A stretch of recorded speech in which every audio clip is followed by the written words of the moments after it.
And we're live, ladies and gentlemen. Sorry that I'm running a little bit late tonight. I was caught up doing a couple of chores here and there.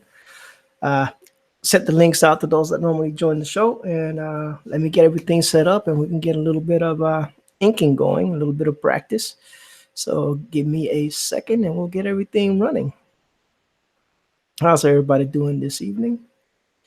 Hopefully, everybody is doing well. Life is beautiful on a Thursday evening.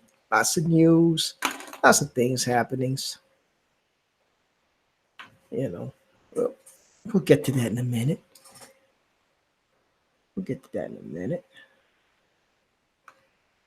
So today I decided to grab a John Buscema piece, Conan, if I'm not mistaken. I figured I'd give that a shot, see how it works out. And let's scroll over here. Let's get the screen shared out. Boom. And there we have it. So let me get this all situated, the right layers and all that good stuff. What's up, Shinobi? Huh. To cross the enemies, see them driven before you, and hear the lamentations of the women. Yeah, I figured I'd grab something different. I've been doing a lot of Todd Knock stuff, so I figured, why not grab a little Fushima, see what happens. You know, just go Right. with a 15 pencil, see how that works out. I have actually read very little Conan. Man, I used to have all of them, the magazines, the whole works. They made a untimely demise at a bonfire, but Uh, well, that sucks. yeah, that's my story of sadness and lamentation. Abe says, I approve of this classic piece. Very ambitious. Well, I'll have you know that I've already inked it on uh, It's just re-inking it. on the iPad. I worked it out all this afternoon after work, and I was like, So there is an already inked version running around somewhere. Um, I just like to work it out. I thought it's a fun piece actually. It's a lot of darks in it, because there's a lot of shadows. But I think it'll be a fun piece. Right. It's a very enjoyable. Classic Conan.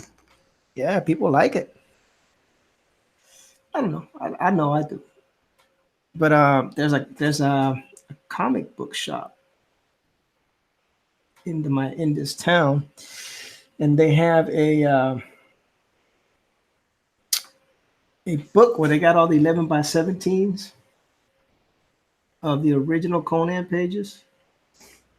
Of course, they're not the original 11 by 17s, but you know what I'm saying. They Yes. they uh, they copied up all the 11 by 17s and put them in a book format. And I am anxious to get that one of these days. Only problem is it's $122, and that's a lot of money for a book. So I'm like, I'm gonna wait on that one for a while.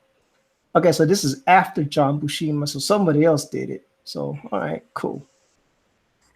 Someone else did this piece. Google don't lie to me. Put asked it to give me John Buscema um, pencils and gave me this. Freaking Google. How dare thee? How dare thee? Let's see what's Trusty's not on, Pope Fire. If you want Trusty on, you're gonna have to go hit him up on Twitter and tell him to come on. Yeah. Because he's not on the panel. At least I don't see him. Nope. He didn't pop up yet. So there's that. I'm sorry, Pope Fire. We did tell Trusty that he's a legend in your mind, though. So there's that. There is that. Show him anyways. How am I supposed to show a man that's not on here? Yeah. I tell you, boy, people. I mean, the hangouts in the hangouts in the links in the DM. So Yep. show him anyways. All right, cool. I will do my best to find Trusty and show him anyway. But if I don't succeed in that endeavor, it is what it is.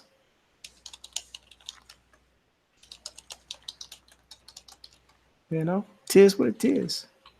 I apologize to all you lovely people, all you trusty acolytes.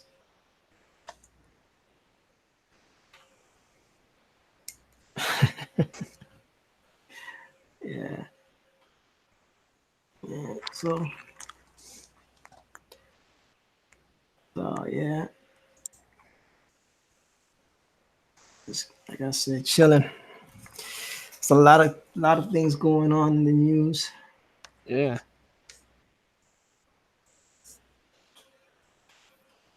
And I was watching a young Ripper today, and he was talking about some article. I have to find it where they were talking about just removing every male stale Every white male.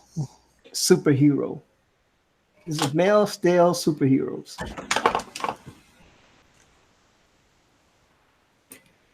Yeah, that's what she said in the article. Remove all male stale superheroes. Because we can't create any of our own. And I was Because like, we're wow. terrible creators. Uh-oh. Looks like Pope Fire got her wish. You're welcome, by the way. Trusty. Yeah, you're welcome, Pope. Trusty. Ooh. Pope Fire was Yes, here. I heard my name. I was summoned like Beetlejuice. Yeah. Pope Fire was here. So Trusty. I like, okay, he's not here. She's like, well, show him anyway. I was like, okay. But I'm not even doing one of her commissions tonight. So She wanted don't you on know. anyway. She wanted you on. I don't know. I don't know. She said Trusty must be here. And so I am. And so he is. I hope you're happy, Pope Fire. She's not. She never is.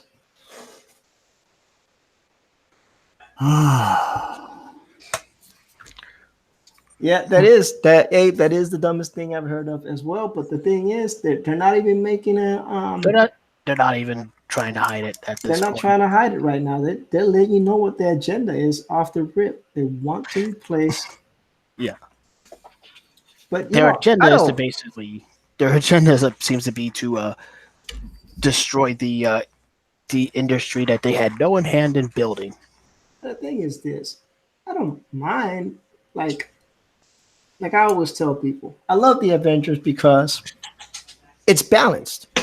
You have Black Widow, you have Captain America, you have Scarlet Witch, you have Tony Stark, right? You got Gamora, you got it's not an imbalanced thing. No. It's like everybody gets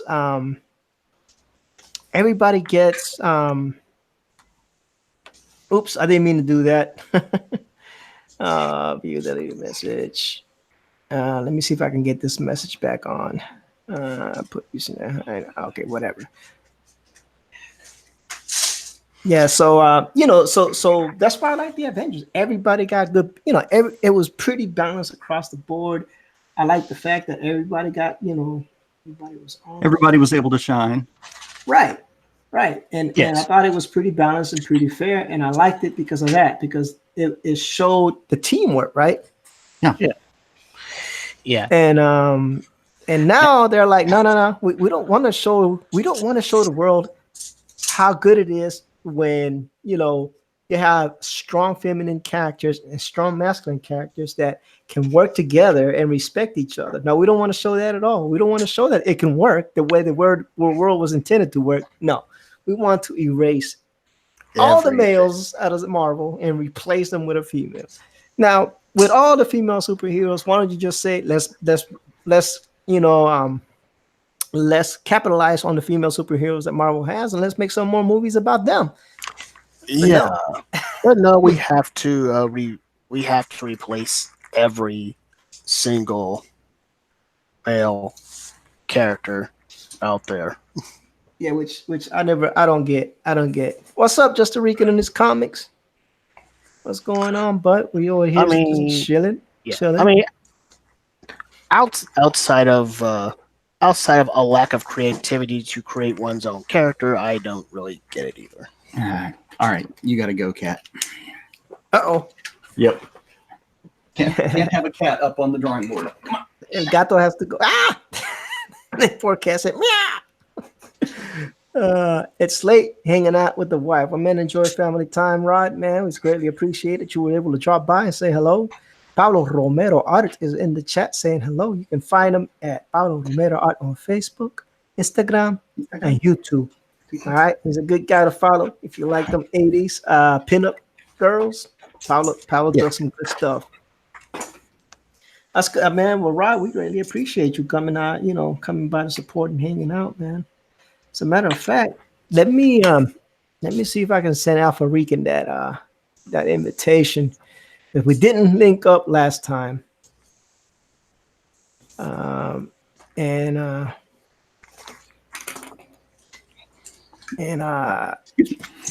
promise, and I'll try to send him an invitation again.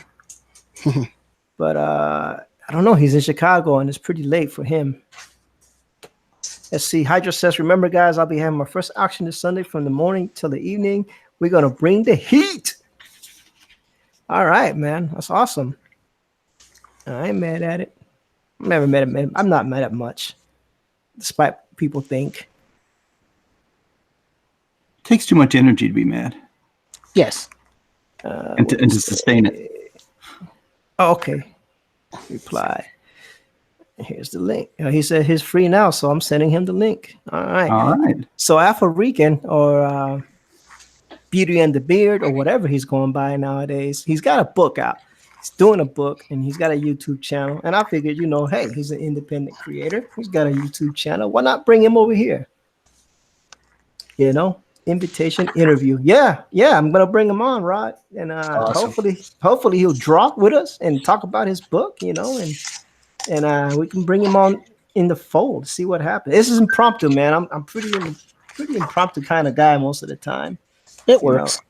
It is what it is, and maybe I could stop ranting about how that article was published and how people are just completely always trying to just make the world hate each other. Yes. I don't get it. If we can't be happy, then no one can. Yeah, I don't get it, man. I just don't get it. And they're hailing each other over there. Hail Hydra and hail Just Rican's Comics and hail Hydra Comics. Yeah. So what are you auctioning, Hydra Comics? Are you auctioning comic books? I'm trying to figure out what's going on. And so I sent the invite to the guy. Let's see what's going on. He says it's free. And so I replied to him. No, he said 31 minutes ago. I don't know if he's listening. I wasn't streaming 31 minutes ago though. So those things happen. Hydra Comics says yes, comic books. Awesome, dude. That's amazing. So you're gonna auction them on stream, on a live stream? How's that gonna work out? I guess I'll tune in to find out. So, anybody know what time Rick Piper flies out? No, I know he did a stream today. I saw that was going to be his last one, before leaving. Yeah, I don't know when he flies out, but I wish him the best of luck. Right. So, hopefully, the man will come back safe and sound in one piece. Okay, so it's gonna be their first time doing a live stream comic book auction. Should be fun. Yeah, sounds good. And you said when is that gonna be? Let's see. Remember this Sunday from the morning till the evening. Never mind. Just gotta go back and reread, I guess. And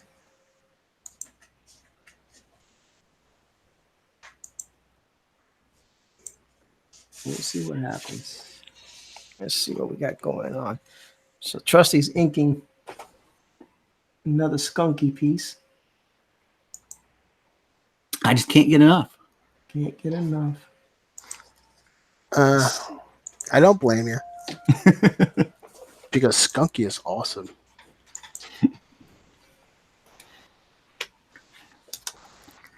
Tank Faraday said, "What's popping, folks?" Oh, Tank, we just chilling. Wait, Tank. Man. We just chilling, trying to do a little bit of a stream, a little bit of art, talk Yes. about a little bit of this and that. Yep. Costa Rica says, "Gabe, your wife gave me the look." All right, brother, man, you have a good one. Let's see, Rod. It's like 10 o'clock over there where he's at. So Yeah, same here. Yeah. so you gotta let him. You gotta let the man do what he does. That's right. But we appreciate him dropping by and giving us support. I'm not even mad at that. Not mad at that. For a change, y'all get to see Trusty Ink instead of me. So that's awesome. Go both ink. You know? That's Yes. awesome.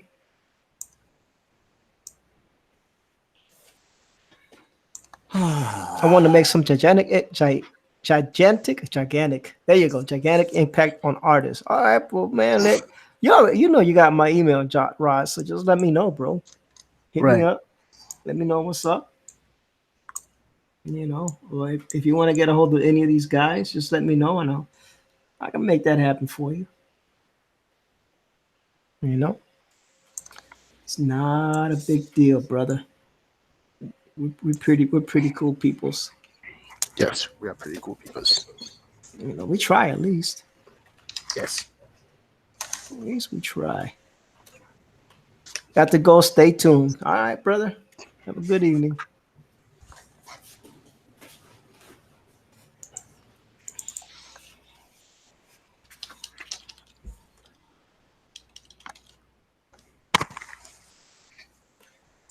But Rod's a good guy. I like him.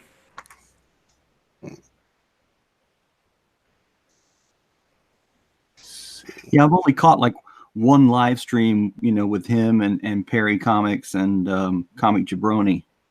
Yeah. Only managed to catch him live once. I always seem to find out about it too late.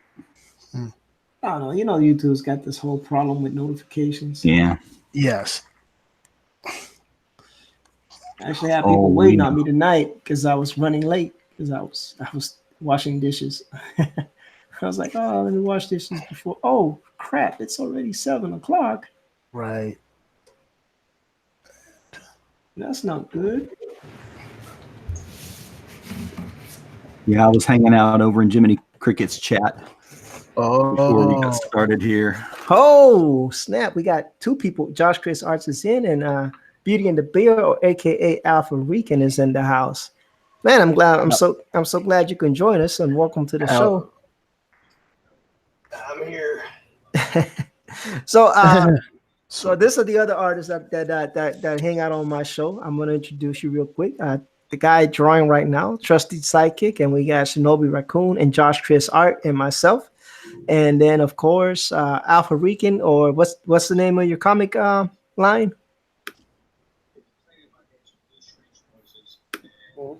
We got a little bit of a lag. It's all right. We'll catch him.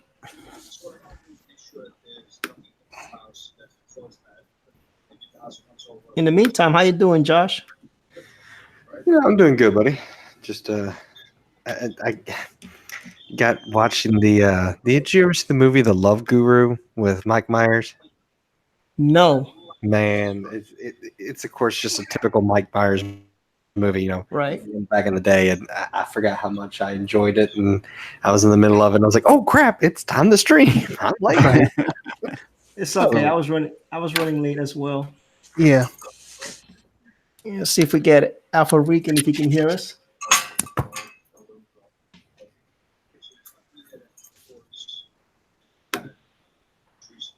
Yo, Hey, there you are.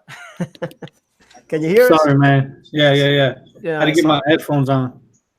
There we go. There you go. So anyway, I was trying to introduce you. I know you go by Beauty and the Beard. I know you go by Alpha Rican on Instagram, and you have a book that's coming out. So if you want to tell us about yourself and talk about your book a little bit. I love this trend. Yeah, man. I actually have a book out. Issue 1 of CRX. The Arrival is on Amazon already. So you can go to Amazon and type in the search box CRX comic, and it'll pop up the cover. I'm working on issue 2 right now. Awesome. So tell us about CRX. So CRX stands for Cybernetic Regenerative Exoskeleton, and it's basically, it's basically a medical device that was created by some interdimensional beings that are similar to crickets. So just basically, they're crickets that were given the chance to evolve like humans. So they're a highly advanced, intelligent race, and their enemies are a mantis-like creature. So the manti came to their planet and wiped out all their women and children. So they created the CRX to rebuild their race. Right. The manti find out about this and want to weaponize the CRX. So instead of letting them capture CRX, they send them through a Stargate into our reality, or the comic book's reality. Yeah, there goes the cover.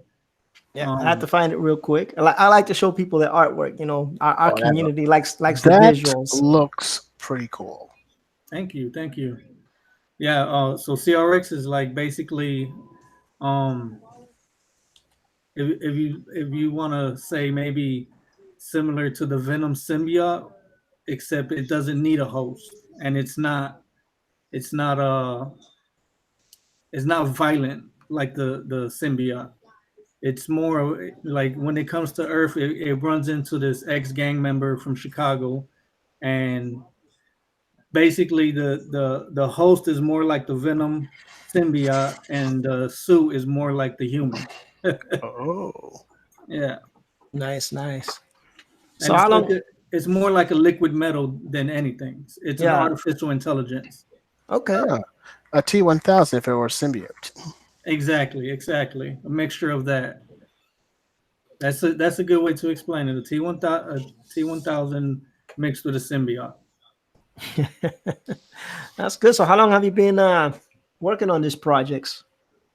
So I developed the character when I was 12. I thought of the character when I was 12. Wow. Me and my cousin were big into comics, and I would always go to his house and we would talk about creating our own characters and stuff like that. And I came up with this character when I was 12 years old, and I quit my job of 13 years, maybe 2 years ago, and started working on it hard. Like I was like, I need to put this out there. And I had enough character development ready that I was like, I'm ready to hit this hard, draw, put it together, and put it out. So that's awesome. Yeah. That's good, man. The cover looks good. I've seen some of your videos on Instagram that you post and about your art and stuff like that. And that's how we met through Just a Rican and his comics, or Rod, right. which is good. You know, I'm trying to bridge communities. Yeah. I'm trying to get independent creators to marry up with comic book readers and collectors. Right. So everybody here on this panel, Shinobi has his own character. He's eventually going to work on his comic. Josh has a IP that he's going to work on eventually. Trusty and I may be working on something. I don't know yet. You know, I gotta do a lot of writing still. But Trusty's also an amazing talent. He's the one inking the Skunk Girl, which is Manny's original property, the Unbreatheable Skunk Girl. Josh is working on What was that character again, Josh? Star Angel? Dawnstar from the DC Dawnstar. universe. I'm not a DC guy, so I'm always lost. I've always been a Marvel guy. So Me the too. book is like $7 on Amazon, which is pretty cool. So you self-published through Amazon then, right? Right. I self-published through Amazon, and basically the $7, I don't get a whole lot of that. I get a royalty off of it. However, the character and the book and all the rights are mine. The only reason why they take so much is because they flip the cost of printing it, shipping it, and holding it on their website. So I get a royalty off of that. But if I wanted to buy copies myself, I get the printer's price.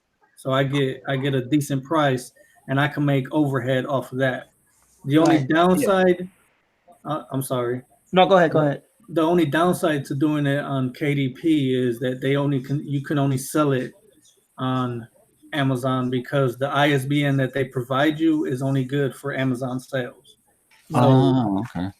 And that's another thing. They give you a free ISBN, and Right. the ISBNs, yeah. So you could buy 10 ISBNs for $395, something like that. Mhm. Which is the barcode in the back of your book, and Oh. then, or you could you get theirs and it's free. But like I said, you can't sell it anywhere else other than either Kindle. You could do Kindle Direct. Mhm. You could do like a digital copy of your book and Right. sell it with Kindle, or you could sell a hard copy on Amazon. So like if you do a con or something and you order yourself like, I don't know, 30, 40, 50 books, you can sell those ahead in the Right. con, right? Right, and I whatever I make off of that, I make a profit. So Right.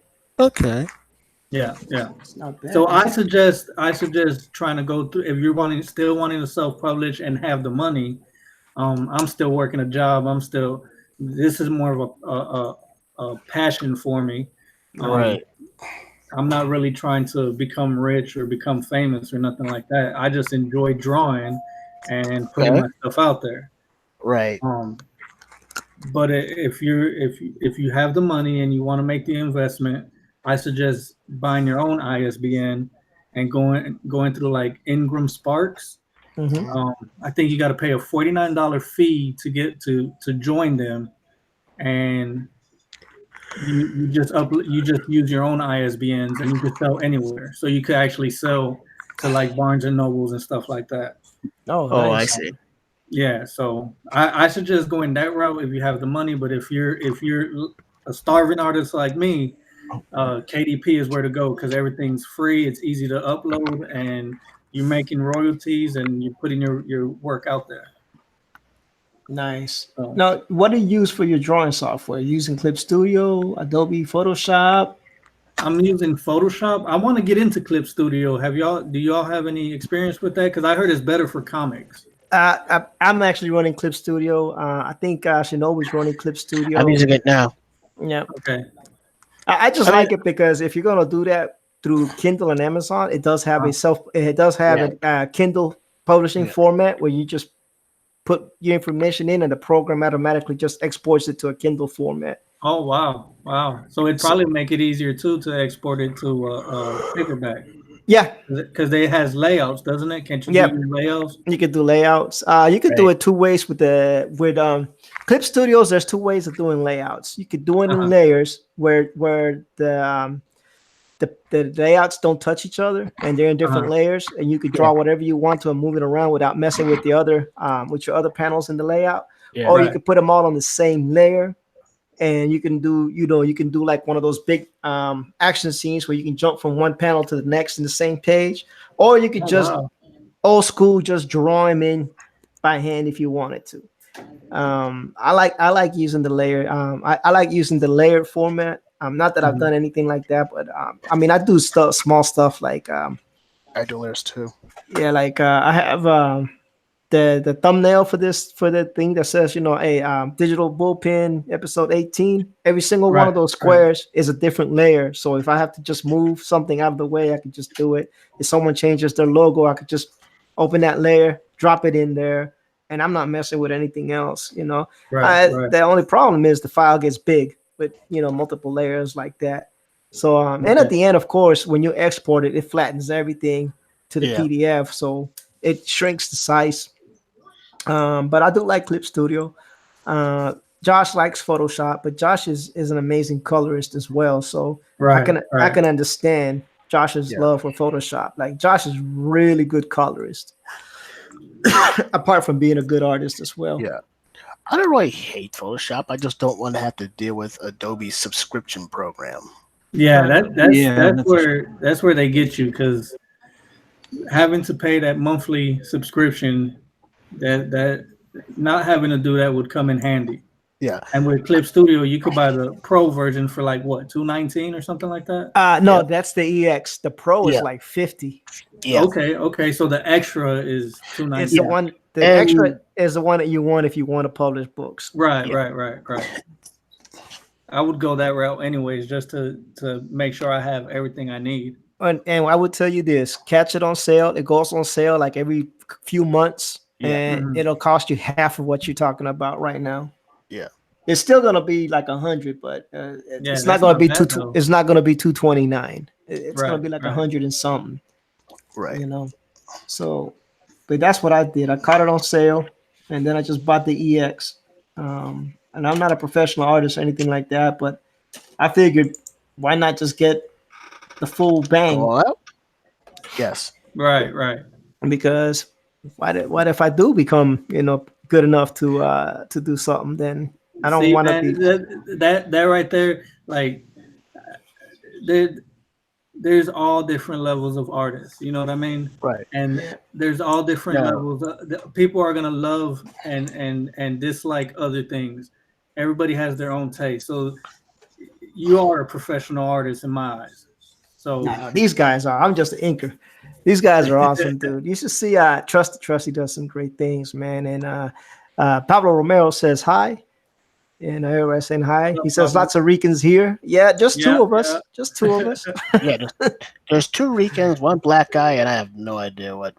Josh and Trusty are good old Southern boys. Oh, okay. I live in Arkansas, so I know Southern boys. What did he say? I said I live in Arkansas, so I know Southern boys. No, I thought Trusty said something. I said that's right. That's right. Who's working on the Conan looking character? I grabbed these pencils from online and I'm just throwing some inks on it. Oh, Okay, is this still stuck on me? Oh, I hope not. Yeah, but then you got Josh working on that character that I already forgot his name. He's doing a commission. Yeah, but right now I'm adding layers to the door. Yeah, and Shinobi's doing a version of Skunk Girl, Shinobi style. Actually, that's Cherry wearing Skunk Girl's clothes. Oh, nice. That's really cute. That is super cute. If Manny was here, he would be loving it. And then, of course, you have Trusty, who's working on Skunk Girl. And then Skunk Girl is an Indiegogo campaign that our friend Manny Correa is doing, the Dog Press. And so his live right now, he met his campaign goal. And so, they do fan art for him and talk about his stuff. Usually he's on here and he'll plug his own Indiegogo campaign. And that's why I said, it'd be nice for you to come on, talk about, your book and how you self-published. And because it's a different side. Because most of the guys in this community, they try to go to the Indiegogo platform, where they to put the book out or whatever. Like maybe you can do that later on when like if you have enough books to do a trade paperback. Maybe you could just do an Indiegogo campaign for the trade paperback, and get going. But ladies and gentlemen, that's not an ideal way to do it.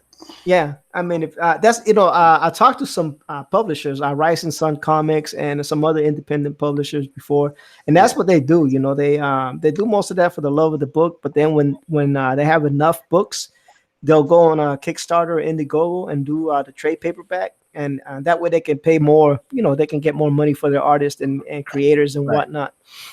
Because when you're publishing like you're doing right now, you're saying you're getting royalties off of it because Amazon is taking the overhead. Right, exactly. So when you're doing it that way, the only way you can make the good money is if you do like a campaign for trade paperback or whatnot. Right. Yeah. So I mean, it's a thought. It's a thought.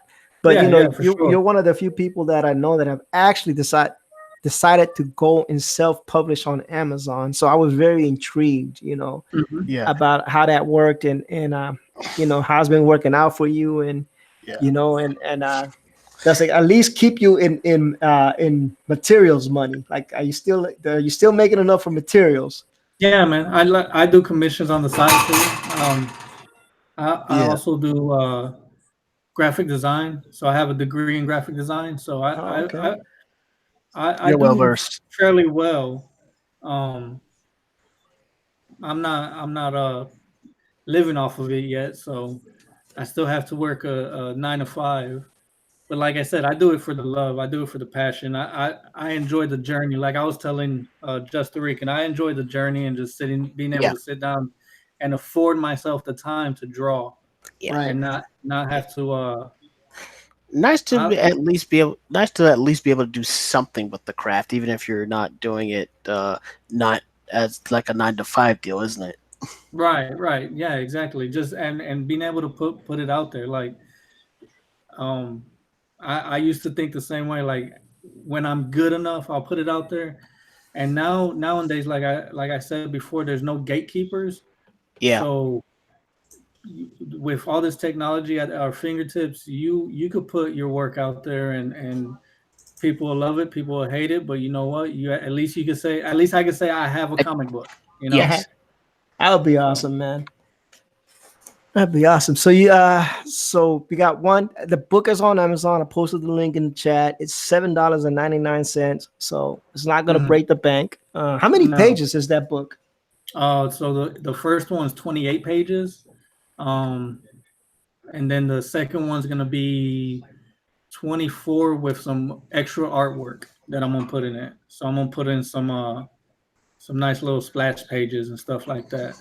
Okay, And nice.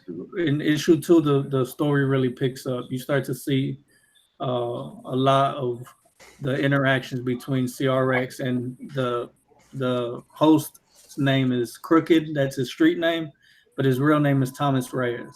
So Right.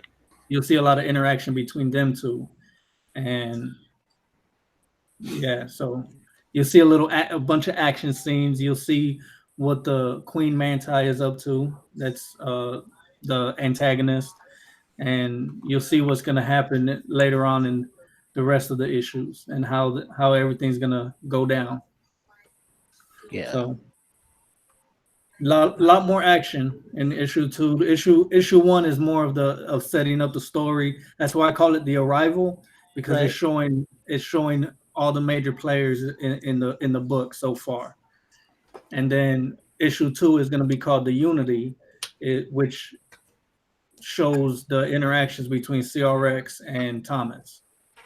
Oh, nice. Yeah. That's cool. And when did you first publish the first book? The first book I did it in, I want to say April. Okay, I published the first one so this year. April of this year. And just make sure if you decide to self-publish it, make sure you read everything that they have and make sure that you're uploading your files correctly and stuff like that. Because the first time I rushed it, and I'm like, I got a bunch of copies. The resolution wasn't great and stuff like that, and all of it was on my fault, on my part. Because like I said, I was so excited. I just wanted to get it out there. Right. And but the second go around, I know exactly what I need to do and how I need to format and all that. So I shouldn't have those problems this time. But just be very diligent about crossing your T's and dotting your I's when you try to upload your files and stuff like that. Yeah. That's something any publisher would tell you, that if you plan on publishing online, make sure you have all the guidelines straight. Mm-hmm. Yeah, that makes a big difference. So I didn't do the Kindle, the digital publishing, just because I wanted something in my hands when I finished it. You know, like I wanted to be able to grab my book and say, "This is my book right here." You know, like there you go. Oh, nice. And Good Dog Press, who's usually on the show with us, says no internet. Oh, I'm on the phone. He's on the phone. He's definitely on the phone because I can't. He can't type. Aloha, Good Dog Press. No, that's that. No, he's a good guy. Manny's a good guy. He is Yes, he is. the creator of Skunk Girl, which is a parody on Squirrel Girl. And and it's basically it's a fun little book, and hopefully we'll get it out to the public soon enough. Well, whenever he's got another 30 days of campaign left, and and he's trying to maximize. I did a lot of my fundraising on GoFundMe, just because it was more like there's no limit and you don't have to meet a goal or anything like that. Right. So I did a lot of mine on there, and I put a $5,000 goal. Yeah, but you don't have to meet it to get your money. So okay, I went that route, and it's still live. It's GoFundMe/CRX3232. Right. And I got some good donators, and that's how I met Justin Rican on Instagram. He donated, and everybody that donates, they actually get every issue. That's like they basically paid for every issue up front. You know what I mean? Right. Regardless of what they donated. So some people donated $20. They're getting every issue. Some people donated $100. I had a donator donated $800. Oh, nice. So, nice. So they get every issue, and then when I get it all done and put it in paperback in one graphic novel, they get that as well. And not only are they getting it, but they're getting them all signed. So from the artist and the writer, which is myself. So they get a signed copy that nobody else is getting unless they see me on the street and say, "Hey, can you sign my book?" Right. So that's what I was about to ask you. So you everything self-produced, right? Everything you wrote, you drew it, you colored it, everything is you, huh? Yes, sir. Everything. Well, that's one way to save money. Yeah. Well, especially when you can't afford to pay someone better than you. Right. Yeah, I mean, I would love to my weak points are background scenery, like buildings and cars and stuff like that. So I would love to be able to. I know exactly what that's like. Hey, Trusty, I hear someone calling for you. Oh, please. Yeah, I mean, if I could outsource that type of stuff, I would love to. But no one's gonna say, "Hey, I'll draw all these panels for you for free." Yeah, that's true. That is very true. I had to teach myself those and work on those weaknesses. Yeah. Yeah, I made good money drawing backgrounds. And that's what most comic book companies look for. They're like, yeah, you can draw a cool character, but can you draw a background? Can you draw the cityscape? So take a picture of one and trace it. You could do that, or that's one way to do it. I have a graphic design background, so I know how to blend it. Like on my cover, that is an actual Chicago skyline. Right. So I know how to blend it in and make it look like it belongs there. But I don't want to oversaturate my whole book with those type of backgrounds. I want to be able to. Right, I understand.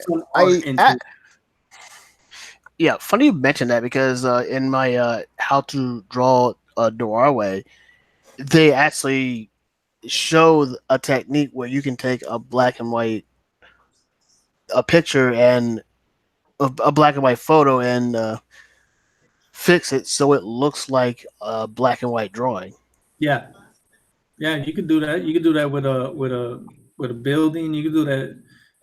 YouTube is a great place to learn stuff, man. Like I learned more on YouTube about graphic design and Illustrator and stuff like that than I did my 2 years of college. Yeah, I'm in the same. I find myself learning more from YouTube than I ever had in sitting in a classroom. Yeah. The only problem is you can't use YouTube as credentials when you're looking for a graphic design job. Yeah. They need that degree. Most definitely. crazy, man. But yeah, so that's awesome, dude. That's really awesome. I've always wanted to talk to someone who's self-published. Because I wanted a different perspective. So, Right. Yeah. Right. but you do have a GoFundMe, so that's cool. I do. Yeah. Yeah. That's cool. I don't know if I mentioned this, but I think John De La Rose has a book on Amazon as well. John Lennon, all his books are on Amazon, as well as his Kickstarter campaigns. His Flying Sparks was on Amazon after he did his Indiegogo campaign. He put Flying Sparks on Amazon, so the rest of the people that didn't get the Indiegogo got the book anyway. And that's what I was saying, people. Like when somebody get a hold of Richard C. Meyer or anybody who has his contact info and tell him that since he already put Jawbreakers on Indiegogo and it was a big hit, why not put it on Amazon so other people can get a hold of it? Or he could put it on Antarctic. No, he can't put it on Antarctic Press. But that opportunity got torpedoed. Yeah, but I'm just saying. I've been telling. It's the same thing I've been preaching from the very beginning. You make enough money to do your book, and you have money left over. Why are you not, doing something like putting it on Amazon or or getting the ISDNs and selling them in other locations? Because your money should make you money all the time. Right. If you're, and that's all I'm saying. I'm tired of preaching about that. I know. But you think a certain cybernetic amphibian would be on Amazon as well? Well, if they ever finish the book, Cyberfrog. Yeah. I was trying to be subtle. Oh, okay. I guess it didn't work. Well, no. That book is like, bruh. That book, the campaign was July 29th, if I'm not mistaken. Right. Launched on July 29th. We are on July 25th. It's been a year. Mm-hmm. It's been a year. And people get mad because I'm like, yo, that's too long, to wait on a book that was supposed to be the catalyst for the indie comic revolution. Right. It is. If this was somebody like Richard Pace or B. Clay Moore, I'm gonna say his name wrong. They'd be all up in his mentions. Yeah, but it's fine. Like I said, eventually we'll get the book. Eventually, hopefully. Right. But I can't say anything because all of those guys were late. Like Mike Miller was late. Freaking Red Rooster, what's his name? Mitch Bratweiler. He just now started working on Red Rooster. Oh, Pablo says apparently EVS showed the book yesterday. Oh, well, maybe we'll eventually get it. In the meantime and in between time, someone like Dr. Naple already did Bigfoot Bill and is on his way to doing Earthworm Jim, and he's just trucking along. We got Tim Morris with columns. And of course another good read. So that's a little disheartening. It's a little disheartening.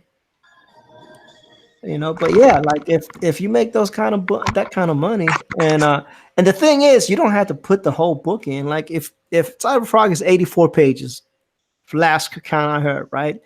You divide that book into 3. Pages. Yeah, you divide that book into 3, make it into 3 small bite-sized publishings, right? Let people buy the first one. If they like it, they'll buy the second one. If they like it, they'll buy the third one. Right. And that way you have 3 bite-sized publishings. You don't have to put the whole 84 page. Or you can talk to Antarctic Press, or you can talk to Rising Sun Comics. You can talk to Alternative Comics and get them printed out that way. You know what I'm saying? Yeah, help a brother out. Because not everybody can afford an $80, $50 campaign. Right. No, not at all. And that was my thing was. Nor are they willing to pay that much for a book by an unknown. True. You might get away with that with Frank Miller.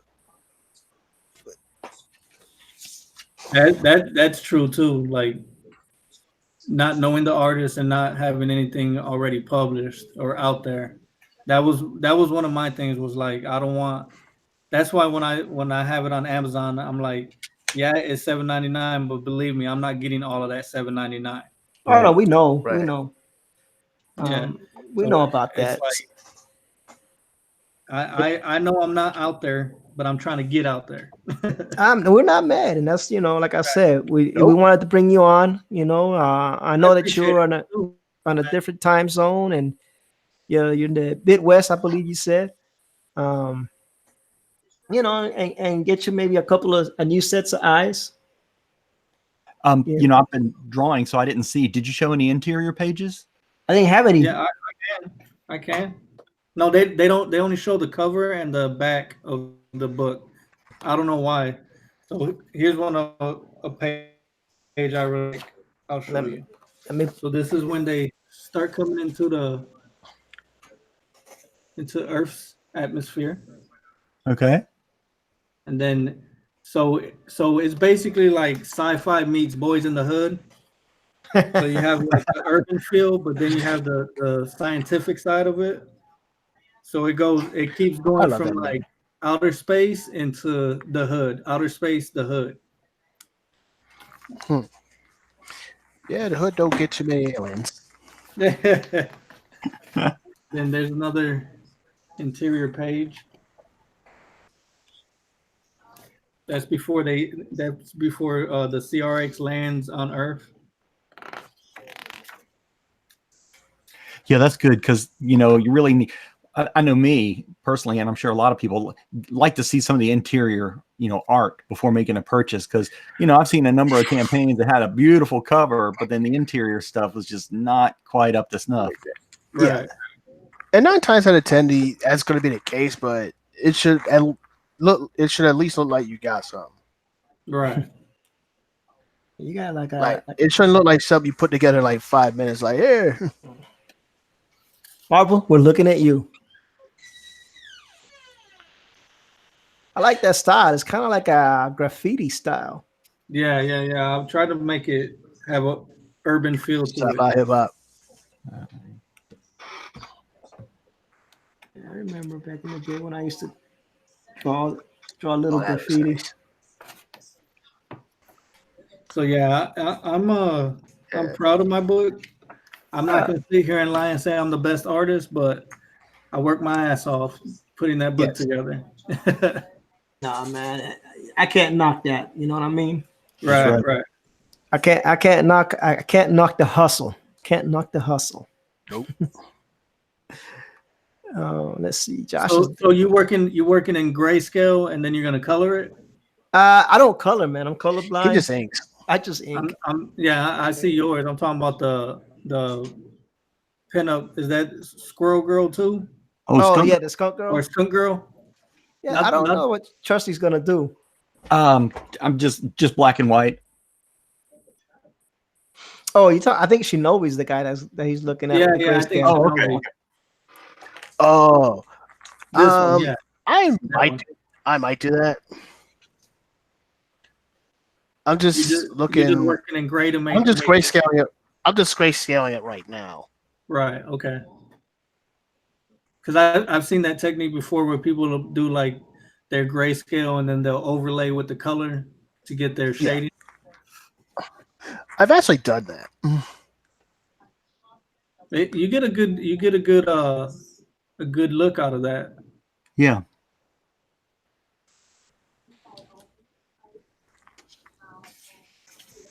Yeah. I'm just enjoying watching y'all draw.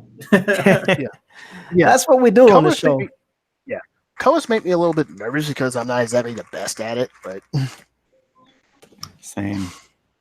Well, I'm coloring. Yeah. Yeah. Should try It's not as easy as it looks, man. no, it's not.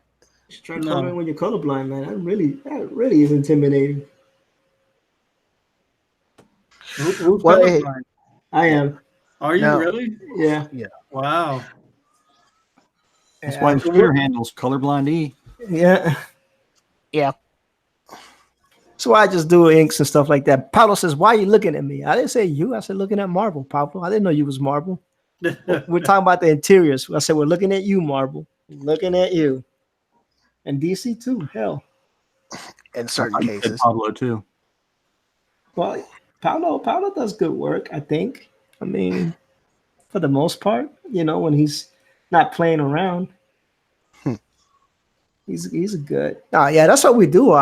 That's what we do, brother. We get on the show. Everybody tries to do a little bit of artwork.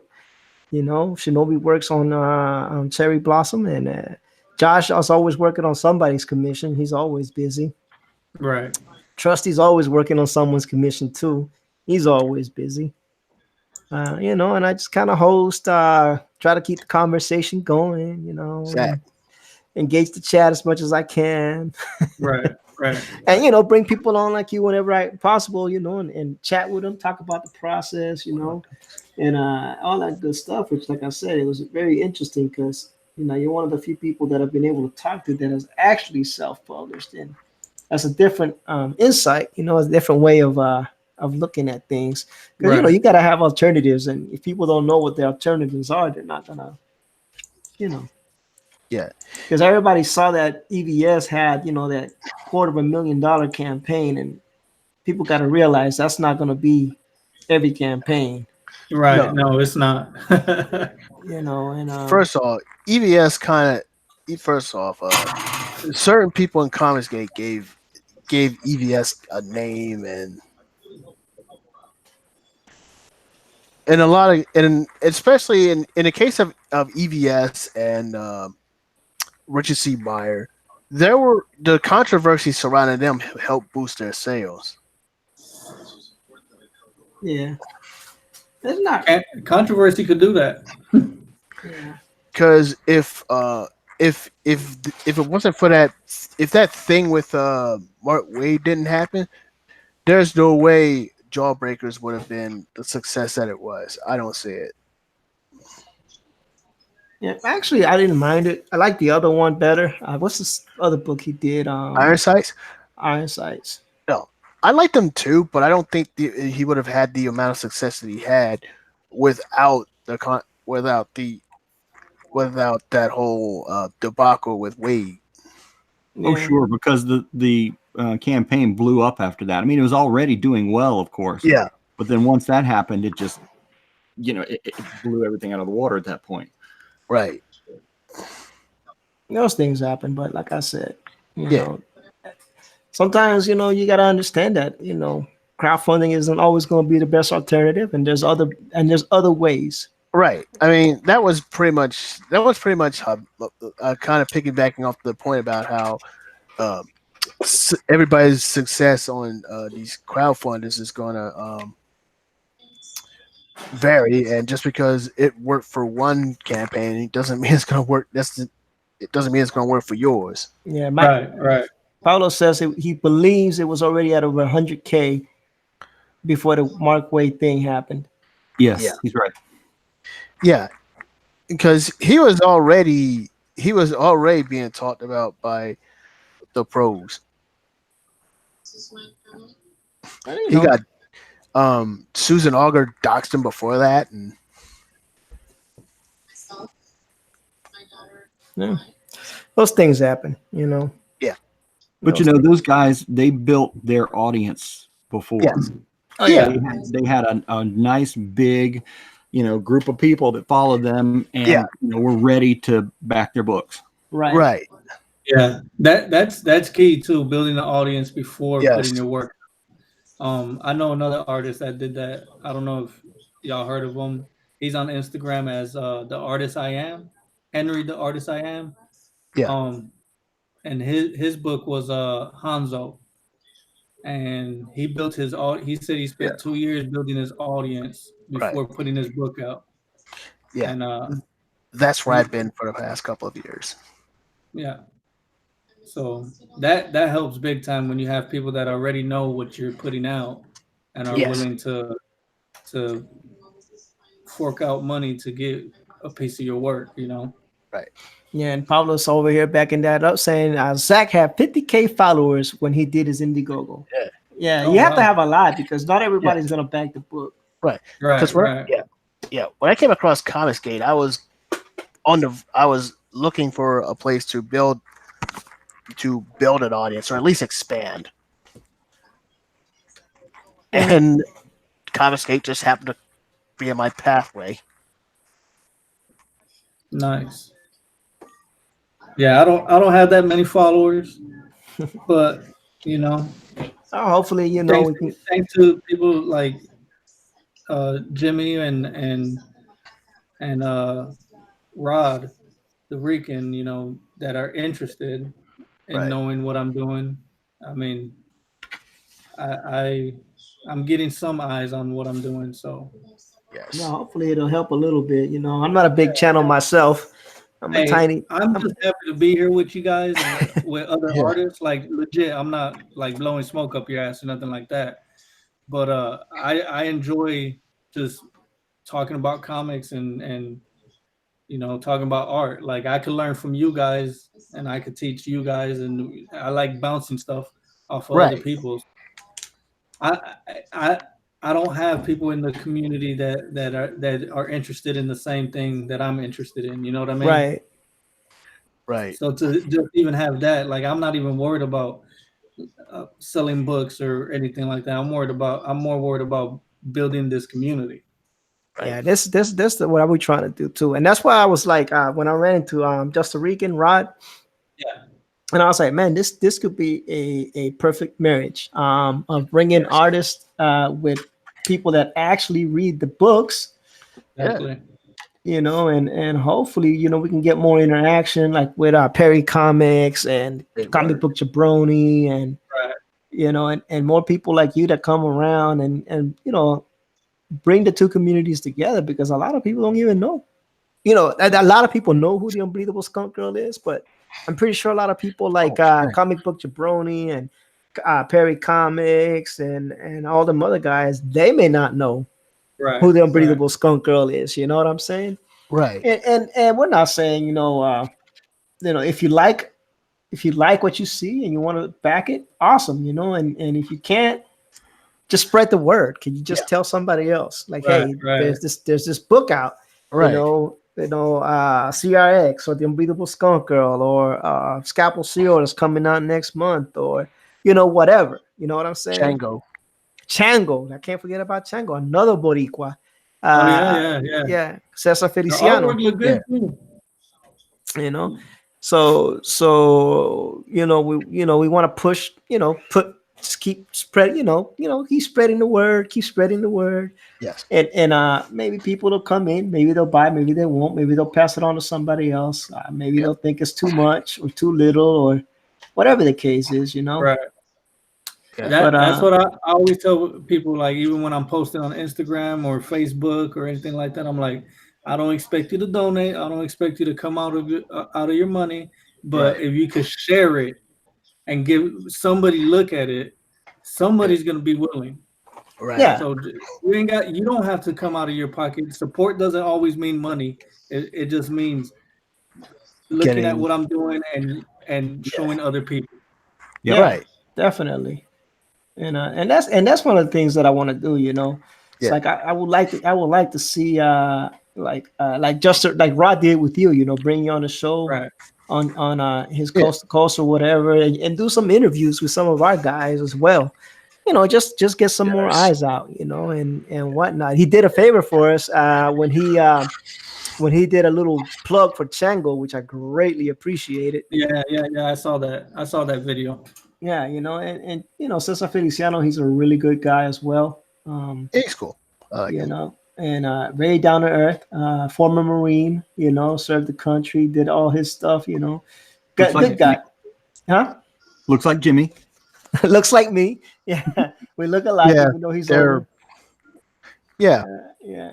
You know, Are we sure Caesar didn't get cloned and yeah, it's uncanny. I saw the artwork on that video too. He's got some good artwork in there, some good ideas going on there. Yeah, no, he's Yeah. not bad at all. He's not bad at all. He's pretty much been drawing his whole life, I think. You know, he said he's not doing it 26 years. Mhm. right? Uh, Pablo Romero says, I have a small channel too. And Lady Celtic Moon says, boo. It's all right. Thank you for joining us, Lady Celtic Moon. Hello, Lady Celtic. We're talking to the creator of CRX. His book is on Amazon and not on Indiegogo. It's $7.99. Let's see. Nope, it's not the one we want to post. I posted a link. You might have to scroll up on the chat if you want to check them out. Just got here. All right, cool. Well, I'm glad you're here. You know, we appreciate you. Yes, we always appreciate you guys. CRX, here you go. That's the link. And we were talking to the author. He's self-published on Amazon, so it's different than what we've been seeing. You know, where people doing the Indiegogo campaigns. He did have. He says he does have a GoFundMe as well, and the GoFundMe perks are pretty cool. He says you will be a lifetime receiver of books. Yes. No matter what your donation is on GoFundMe. He has a very urban. I want to call it urban, but to me, it looked like a very urban style of drawing, looked like graffiti-ish, very fluid, very Hip-hop. 80s. I liked it. You know, Appreciate it. Yeah. And I'm from Chicago, so I wanted to put a little bit of that Chicago flair into it. You know, That's cool. right. And I'm not mad. Shoot, people draw from what they are. Yes. Exactly. You know, most of people's creative juices come from their environment. You know. You can't be mad if you draw inspiration from Chicago or Puerto Rico or Kentucky or Virginia, Pennsylvania. I just doxed everybody. So, shout out to the whole United States. Shout out to everybody. You know, Making America great again, one state at a time. That's right. So, yeah, but it is true. A lot of people do get inspiration from their surroundings and whatnot, you know. And for independent creators, I think putting a little bit of where they're from is kind of important. You know, it makes it personal to them. Right. Or personable, however you want to say it. Or at least, yeah. Or at the fair, or if it's not from necessarily where you're from, something that you're connected, like something that inspired you to do what you do. Exactly. So I ain't mad at that. Yeah. So that's awesome. And dude, man, you know, I'm pretty happy that you were able to finally make it. You know, he was supposed to be on Tuesday, but mishaps and miscommunications, as life tends to be. I apologize for that. No worries, man. Don't even stress. We got you here now, and that's what matters. Right. Don't stress. I saw your email after I started the show. I was like, oh snap. Okay. Let me send them the invite.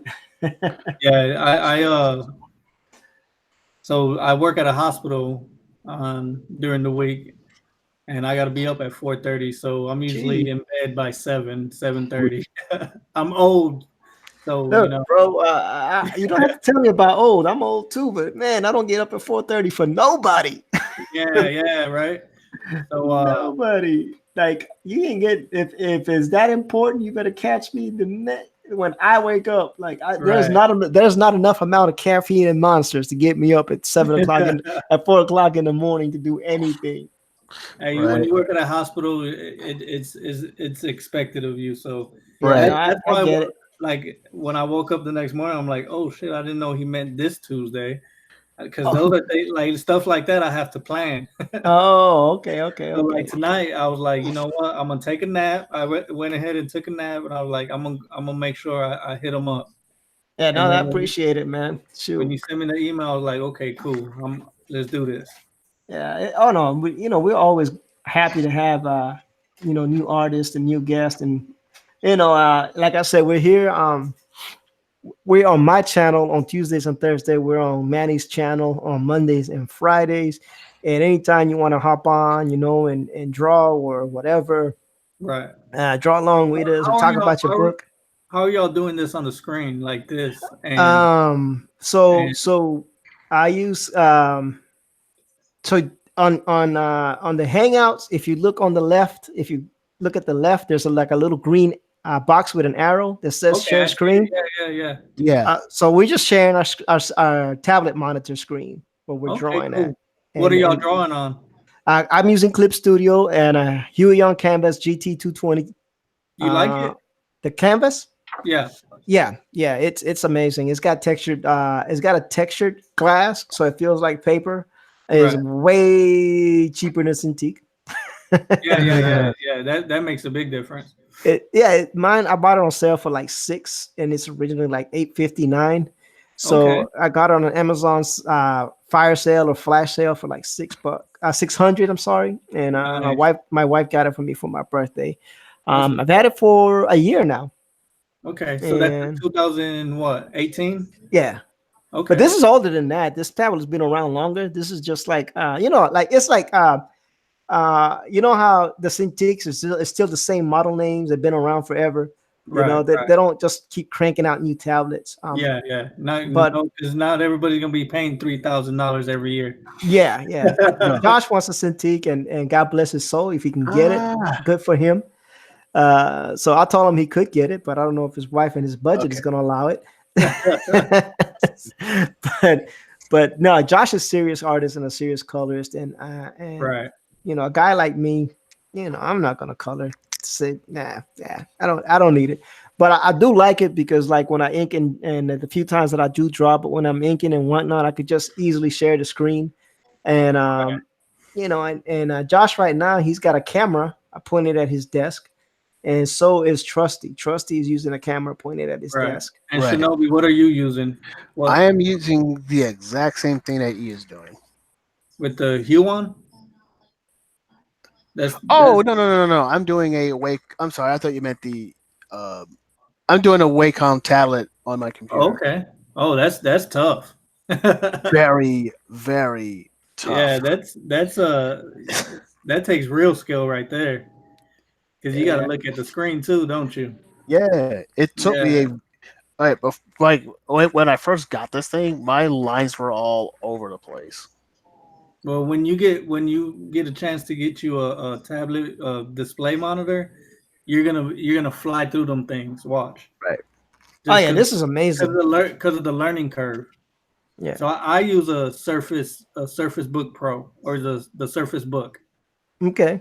Yeah. That Josh has a Surface. I have a Surface Pro. Josh has a Surface Pro, but Clip Studio doesn't run good on my Surface Pro. Really? So I went ahead and got an iPad Pro, and Clip Studio runs freaking amazing on an iPad Pro, and the Apple Pencil is good. If I would have known that, I would have bought an Apple iPad Pro and not bought this whole $1,300 computer and a freaking $600. I just would have bought one iPad Pro and just called it a day and just been good with it. Yeah, I'm kind of kicking myself for that too. But I couldn't. But I couldn't get a. But I couldn't get a. But at the time, all the iPads were like way too. The screens that had at Best Buy were way too small. Well, the iPad I'm using is 11 inches, so it's not that big, but the At way least you can use it. Yeah, no, but the thing about it is I find that it's so much easier to use. The workflow is so much faster because you can use your fingers to flip the drawing around. Right. You do a double finger tap to undo. The Apple Pencil has like a little area where you tap it and it turns into the eraser. You just erase, tap it again, it goes back to drawing. 3-finger tap is redo. And then of course you can pinch zoom in and out. It's crazy how much faster it is than using this big tablet. And this big tablet, I love it. But the iPad Pro, like if the wife is like, hey, I want to watch movies tonight, I could just take the iPad Pro downstairs and start sketching around and still spend time with her and watch movies and whatnot. With this, if I'm drawing up here, I can't go anywhere but up here. Because the Huion is a 22-inch display. My tablet is a 22-inch display with the buttons and all that. It's nice. It's very comparable to. I can't say it's comparable to a Wacom because I never owned a Wacom, but like I don't have problems with it. Like then again, with the iPad Pro, you can at least take your work with you when you have to leave town. Yeah. Oh no, it's pretty nice. And I bought this one on sale because it was an open box, and it's not like the big, the big memory one. I got this one for like $6.90. So I mean, if you compare that to like everything I spent on this whole setup, it's way cheaper, right? But the drawback is like I can't, I would have to put a camera on the iPad if I was drawing and streaming. So this works, it serves its purpose. I don't complain. I'm just saying, like, if you're an artist and you're on a budget, iPad Pro is going to work for you. Right. And I like my Surface Book, man. Like I've tried both of them. Like because I got the laptop Surface, right. So I could convert it to a tablet or use the laptop or whatever. So it has dual purposes. Yeah, no. But, I love the Surface Pro. I tried the iPad and it just didn't. I couldn't understand it as easily as I did with the Surface. No, the Surface Pro is amazing. Like I had my Surface Pro for like 4 or 5 years now, so it's like the Surface Pro 3. Okay. So I've had that one for a while, and people that had iPads hated me because I used to pull that out with my little stylus, write my notes on OneNote. I could still type with the keyboard if I wanted to. Right, I flip the keyboard. It is awesome. The moment I installed Clip Studio on the Surface Pro 3. And the stylus doesn't have the pressure sensitivity, and it doesn't do tilting. So your lines are going to be the same thickness no matter what you try to do. And I don't know how Josh does it. Josh does his coloring on his iPad Pro, and I think he's got the iPad Pro, not like the Pro 3 or whatever. I got the Surface Pro 2. Oh, the Pro 2? Oh. So, and he does his coloring on that, and I don't know how he does it. Like, I don't know how he can sit there with all that patience, infinite patience, and color on that thing. Like it was free. But there you go. There you go. Free is good, and you work with what you got. Yeah, but if you got a newer Pro, the thing is, I was thinking about buying a new Surface Pro. But then I looked at the prices, and price is a big driving factor for me. Like, Yeah. I understand. I got a loan to get this laptop, and that's like I said, when I decided that I was going to quit my job and just work on my comic and work on my art real hard, I went and got what I felt was the best bang for my buck, and this thing was like $1,500. And I caught it on sale for $12. So I like it. I enjoy it. I've had it for 3 years. The one thing I will say about Microsoft is the Surface line of laptops, computers, tablets, whatever you want to call them. They're amazing. Yeah. I can't even get mad at that hardware. Quiet. They don't heat up as much. And like I said, when I first got mine, and I've used mine, my Surface Pro, I've used it for work. Like I've used it to VPN in and work and all that stuff. Like it's awesome. It's been amazing. But it just can't handle Clip Studio. Yeah.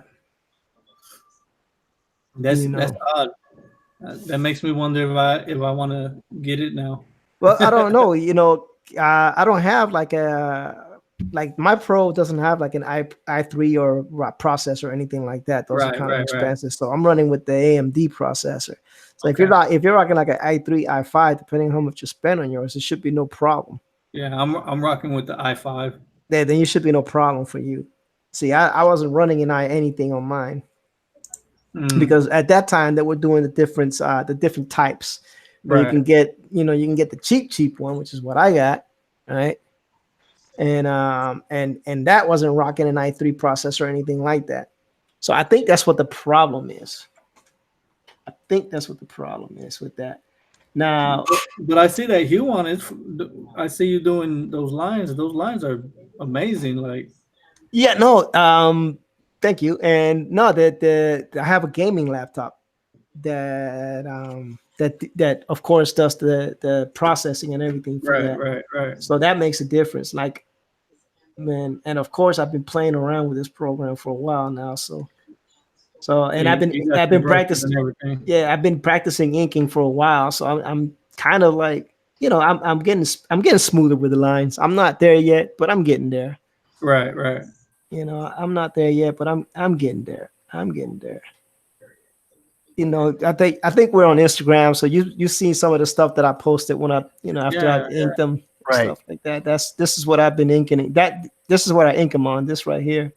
Now Okay. some of that stuff I actually did on the iPad Pro, and so I just look at it, and on the iPad Pro I'm using Procreate because the thing with Clip Studio that just made me mad is if you own it, you could put it on 2 devices unless one of your devices is an iPad. Right. Then you have to pay for the subscription. And I was like, for real? Yeah. You gonna make me I mean, I bought the EX on sale for like $100 Right. some odd bucks. And I'm like, I would love my license to transfer over to the iPad. Now, I got a little bit of, I have to work around it. So I don't get all the, I get like a trial version of it. But you can sync all your drawings that you do on Clip Studio to the cloud. So so then I'll log in with my account on the iPad and download those drawings into the Clip Studio there.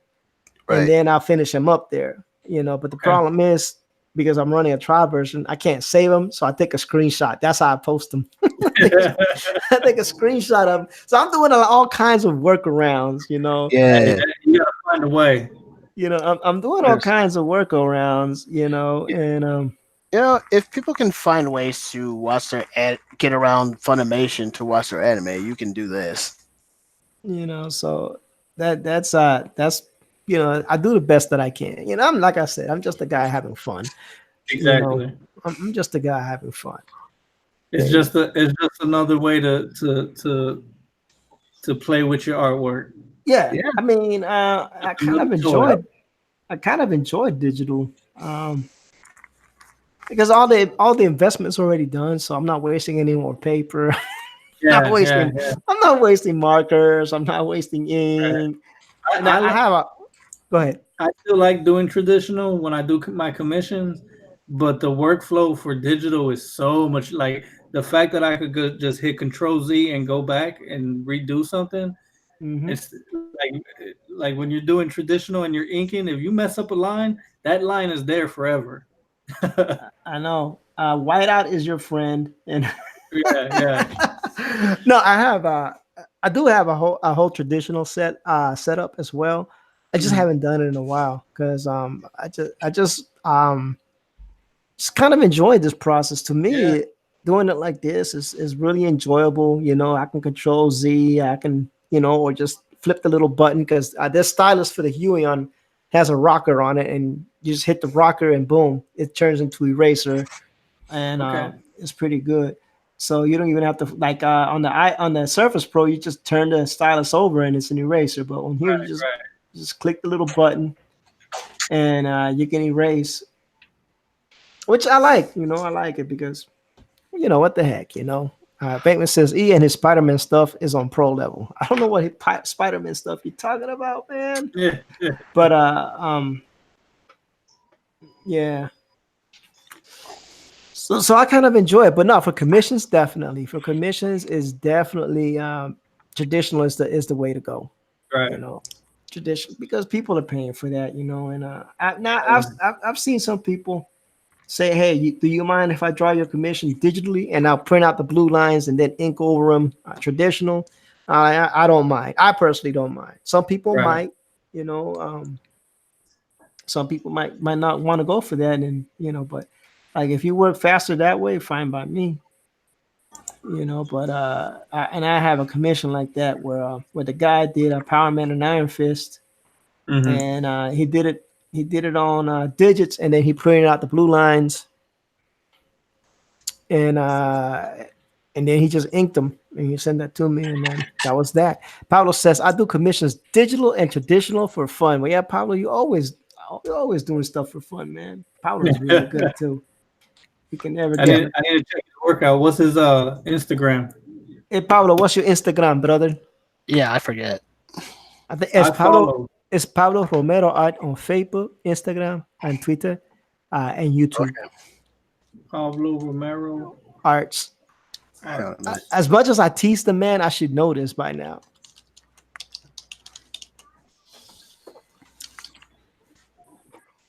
I'm always teasing Pablo because he's got a thicker accent than I do. You got an accent though, bro. I can hear it. Oh, yeah. Where you from? New York? No, I'm from Puerto Rico. I'm from Yeah. the island. Are you in the island now? No, man. I'm in the West Coast. Okay. That's what's up. Yeah, I was in It's the in the East most Coast. Puerto Rican place there is. Yeah, no, this dude, that the culture shock was so bad. I was so upset and irate. I couldn't find no adobo, no sazon. I was having a fit, man. Uh-oh. Hey, imagine how it is when I first came to Arkansas. Oh my! They just Lord. now started selling sazon and adobo in Walmart. Bro, the Walmart over here don't even have it. I was like, what kind of Walmart? What kind of Walmart is this? So West Coast, Cali. Washington. Oh, okay.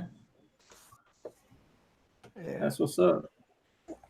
not for So long. you straight hopefully. from the island then, huh? Yes. Yeah. Straight from the island, man. Still got the plantain stain on my shoulder. People don't want to understand what that means. Only Puerto Ricans know what that is. Yeah. Yeah, Pablo, I gave you a wrench so you could put your Instagram on there. Yeah, I'm gonna check it out. Oh, Pablo's I good, like man. seeing other artists' work. He does a lot of like that 80s style, colorful, curvaceous women pinups. There you go. You know, and he likes to draw the bembas. And bembas are important. You can't have a drawing without no good bembas, man. Man, I haven't heard you talking about Bembas in a while. It's funny because I'm looking at Josh's piece right now, and Josh's piece has bembas. Yeah. It's like, hey, And Shinobi's piece is holding the bembas. Shinobi's piece is holding something. All right, let's see what's going on. Shinobi's doing something. There you go. And Pablo posted in the chat. Here it is. HTTPS Instagram.com. Pablo Romero. Hey, gotta make sure that costume fits right. That's right. Yeah. So yeah, we do that. Because what's his Elliot Fernandez? He was always talking about bembas on his streams. Yeah. I don't know if you know who Elliot is. He's He's also a good guy. He's like you. He's like a guy that did graphic arts for a while. He worked a couple of minor books, and now he's doing his own book called Doom Kicker. He's doing that with Dr. Naples, right? Yep. If I'm not mistaken. That's it. There's so many books out there. I forget. I know.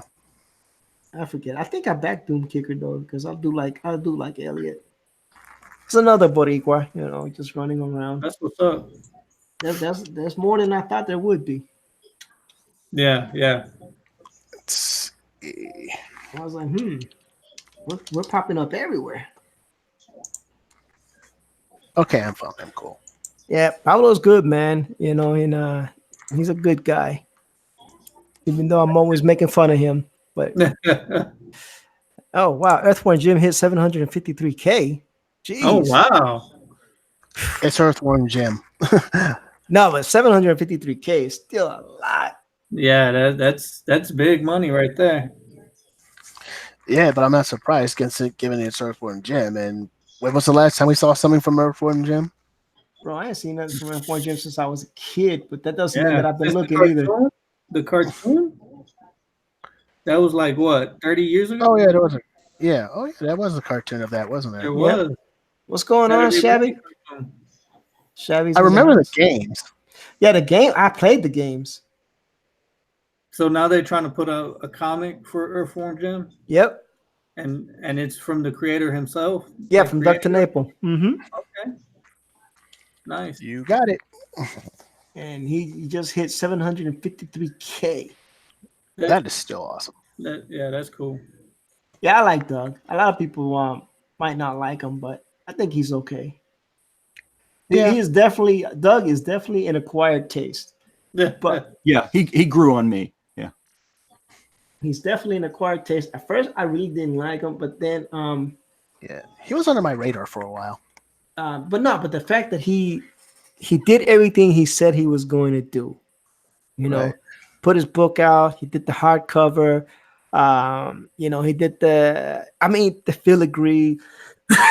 He gave the concept book, the sketchbook for the concept art.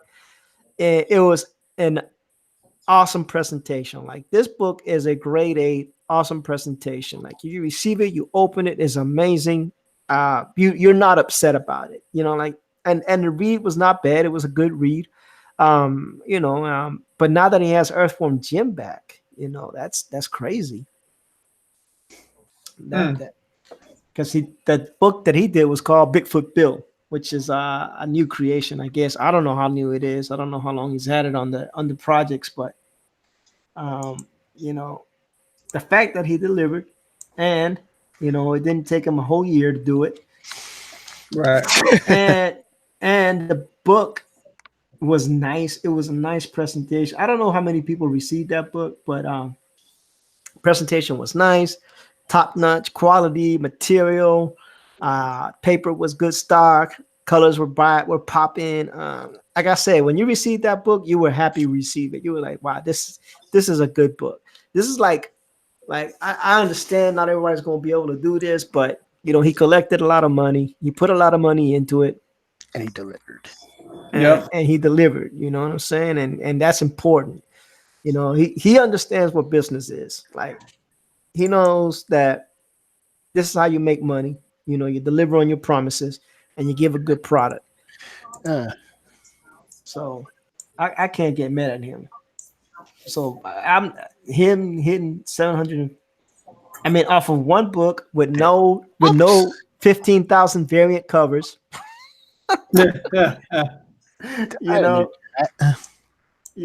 off of one book with no 15,000 variant covers, like somebody we know. And I'm pretty not overly detailed, I imagine. Yeah. Well, Earthworm Jim, Doug's style is not a super hyper detailed style. It's a cartoony style. Yeah. Yeah. Well, yeah, that doesn't surprise me. I mean, given what the game looked like. It's very trippy. His style's a very trippy, quirky style. Yeah, and it's not bad. No, it pops. Earthworm Jim was an iconic character when it came out. It was. The game was iconic. The cartoon was iconic. It was. That's why when he said Earthworm Jim, like, damn, they're coming out with a comic book that should have been out. Well, I guess he got Trusty. Now, what he got the rights to make the book? Yeah. I think the company that owns the rights to the character for video games, I think still owns those, but he got the rights back to do the comic, and so he's finally, this is the origin story that he wanted to tell for all these years. Nice. Yeah. Well, that's there you go. That's where the $750K comes from, because people want to hear that story. I think they're coming out with a new game, right? Character. Yeah, they might if the book does well. Like this is what I was saying the other day. If I'm the video game company and I'm looking at Earthworm Jim is hitting 753K on Indiegogo, I am cranking out a game and jumping off of Dr. Naples' fame to push the game forward. Right. How can you not strike where the iron is hot? I mean, that's what I would do. I'm pretty sure they are doing that. And maybe somebody in the chat knows specifically, but does it have something to do with bringing back in television? I don't know. I don't know all the details something about that, but I may be mixing up two different stories. So don't, hold me. Pablo says they are doing a new game. When it came out before, did Earthworm Jim appear on both platforms? No, it was Sega. Okay, I thought Super Nintendo had one too, but it may have been a Sega exclusive. I don't think I want to say I played it on Sega, but then I don't want to lie. but I think I played it on Sega. True. I couldn't tell you. I can't remember that far back. Well, I know I didn't own a Nintendo, and I knew I had a Sega. So I Right. want to say it was on Sega Genesis. I remember it being on. Yeah, it was. It was on both platforms. Was it? Yeah. Nice. Parents are evil, says Shabby. Yeah. Chrono says I had a Sega. And Maraña Balcones says if and when I do a graphic novel, there'll be one cover, maybe more like in the hardbound book style, solid cover, or an illustration on the cover. I ain't mad at that. You know, it's not that I'm mad about the variants. It's just that I'm mad that the guy that started the campaign on July of 2018, and we're on July of 2019. He's done like 15 variant covers, and we have yet to see a book. That's my only gripe. I don't, that's it. He could do 50,000 variant covers. Yeah. But I have an entire rainbow of reasons for hating variants. And the thing is this: he could have done different print runs for all the variants, and still gotten the book on time for the people that backed it originally. Yeah. That's all I'm saying. It's take care of the people that backed you, that got you to the finish line first. Right. That's it. Right. Yeah. Do your variants on your own time.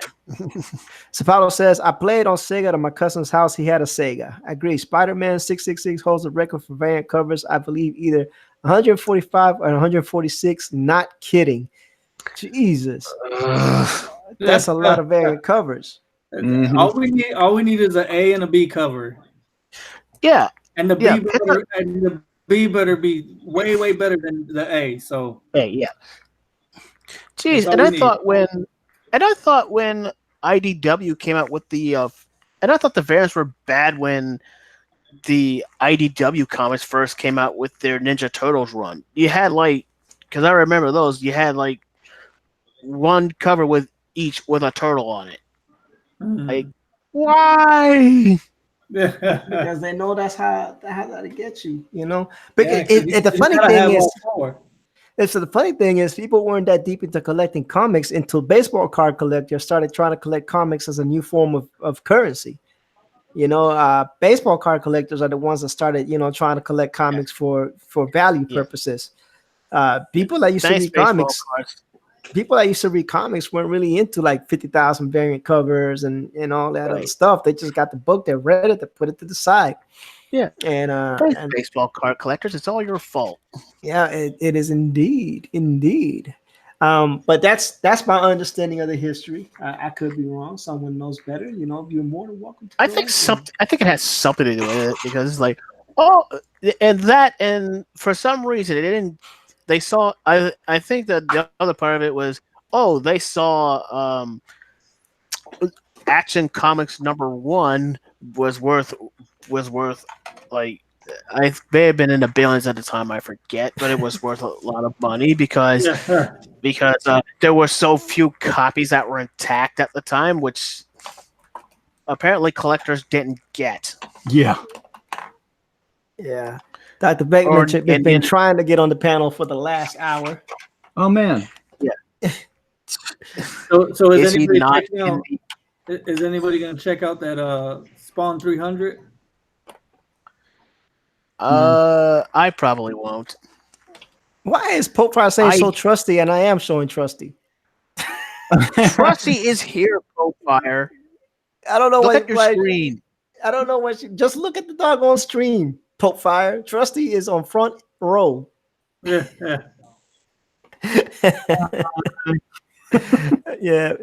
Maraña says if I do a cover illustration or hardbound cover and I have a second choice, it'll be the inside as a secondary cover, but technically only one cover version. And Pope Fire says good boy oatmeal. Yeah. And my emulator. Okay, so Good Dog Press. He's have no internet, so he's still supporting us via telephone by being on the chat. So thanks. I hope he's keeping a charge. I don't know. It doesn't matter because we only got 26 minutes, 16 minutes left. Yes, this is very true. Yeah, I only try to do 2 hours at a time. I don't like to be on for a long time. Trusty has the Yeah, my slickest streams are copics short. out there. Says Maranya. The rumor has the 90s comics are going to be as valuable because they were the best comics ever, or something like that. Well, they're the best comics ever because of the time frame, I guess. As things Sadly, changed, some of them were not. as Who? things changed, 90s comics. Oh yeah. As things change, the political climates change, comics started changing. I don't know. Art wise, '90s did pump out some. You had Jim Lee, you had Todd McFarlane, you had artists Jim like that Lee. doing comics. So in the '90s, the '90s X-Men, Jim Lee's X-Men is one of my favorite style of X-Men that there was. Yes. So, yeah, they're always going to be up there. But then you got new artists now coming out that are pretty badass too. Hey, I think Josh dropped. I don't know how long he's been gone. I hate it when Dust does that. Like, he's out.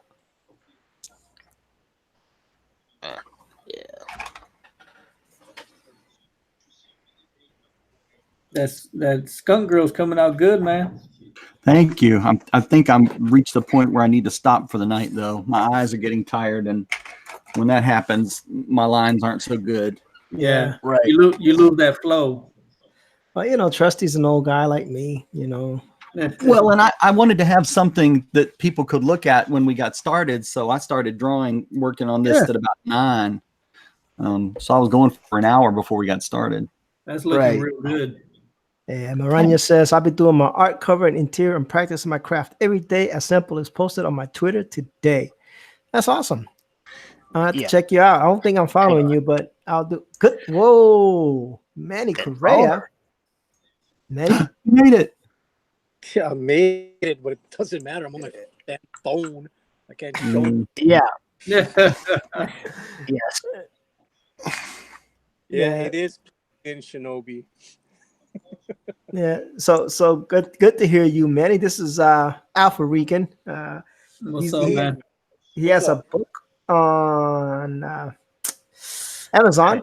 It's called, hold on, I'm trying to CRX, and he's doing self-publishing, which is cool. I wanted to bring someone that was doing something a little bit different. So it was pretty cool, man. It was good talking with him. And there's the link again for anybody that wants to check it out.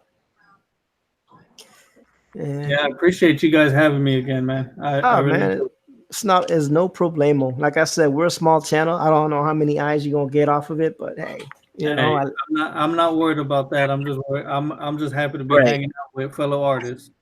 Oh yeah, and you gotta check out Manny one day. He's really good. For sure. Yes.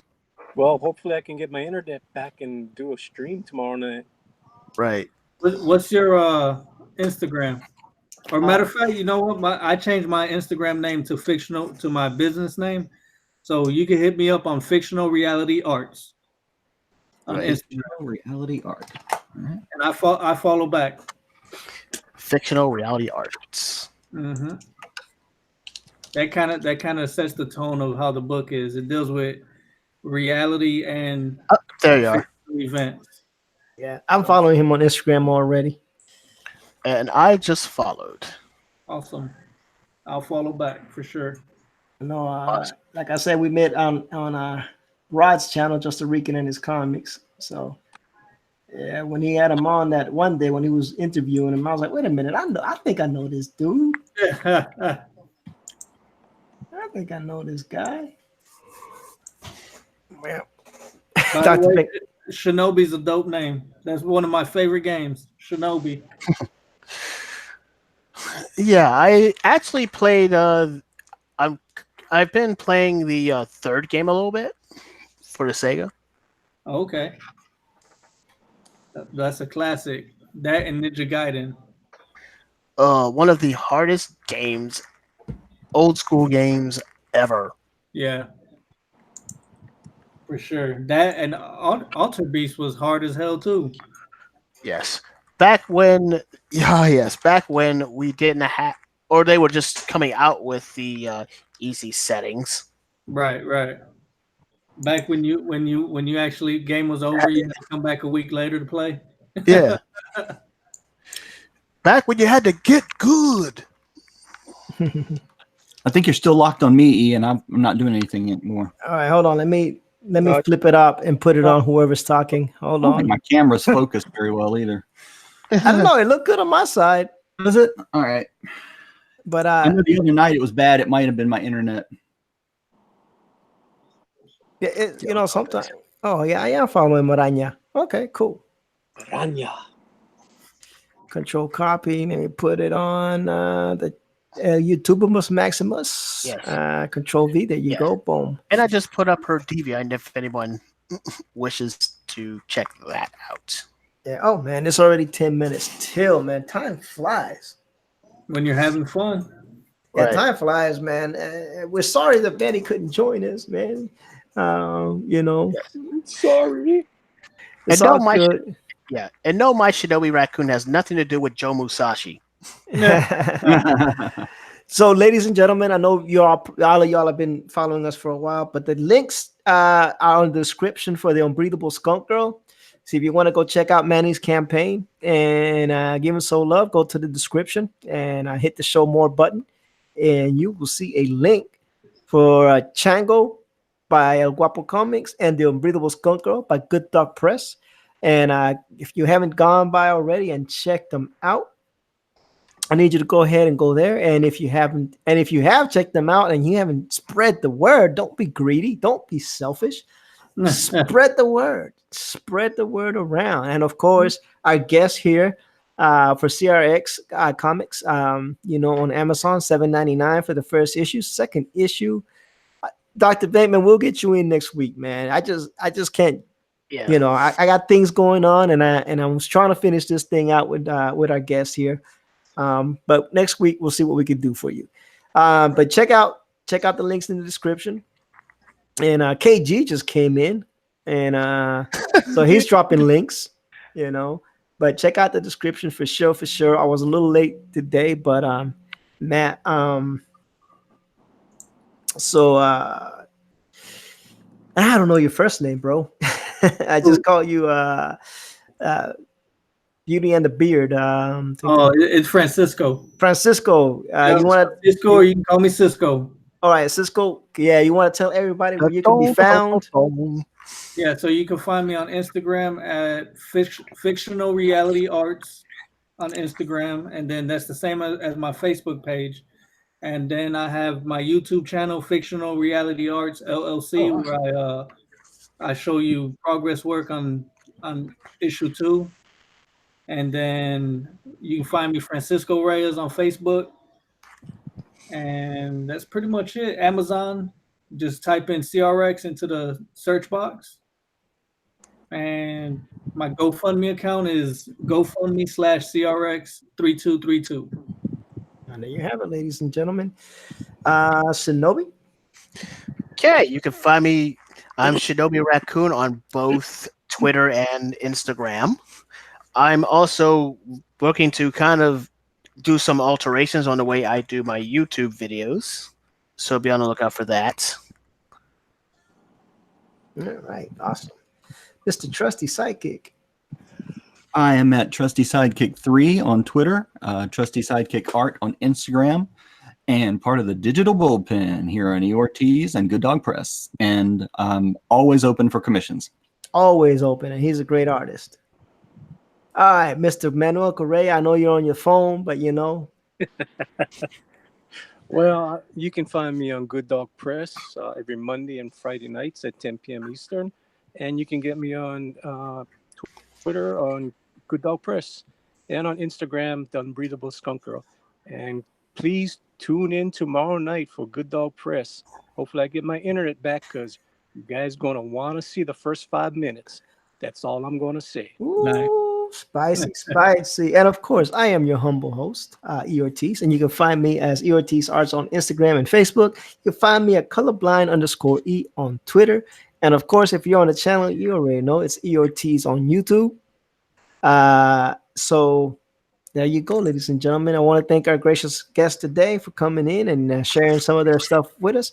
I want to thank the chat or the people who join and tune in. Without y'all, man, we couldn't have a show.